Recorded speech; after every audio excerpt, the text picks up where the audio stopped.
చిన్నతనంలో అన్నం తినడానికి మారం వేస్తే అమ్మ కథలు చెబుతూ అన్నం తినిపించేది.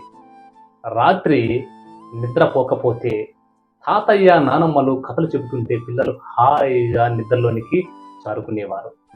ఇది ఒకప్పటి కాలం. మరి నేడు కథలు చెప్పే అలవాటు పెద్దల్లో, కథలు వినే అలవాటు పిల్లల్లో లేకపోవడం చాలా బాధాకరమైన విషయం. ఇప్పుడు అమ్మలు అన్నం తినిపించడానికి పిల్లల చేతుల్లో సెల్ ఫోన్ పెడుతున్నారు.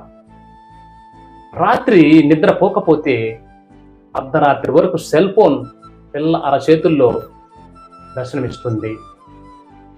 కనుక ఈ రోజుల్లో తల్లిదండ్రులు కాస్త సమయం తీసుకొని సెల్ ఫోన్ పక్కన పెట్టి పిల్లలకు కథలు చెప్పాలి. కథలు వినుట ద్వారా వారిలో కొత్త ఆలోచనలు పుడతాయి. కథలు వినుట ద్వారా విలువల గురించి తెలుసుకోవాలనే క్రియేటివిటీ వాళ్ళు పెరుగుతుంది. సామెతలు 22:6 బాలునికి తాను నడవవలసిన మార్గమును గురించి బోధించినచో తాను పెరిగి పెద్దవాడైన పిదప కూడా ఆ త్రోవను ఎన్నడూ విడనాడడు.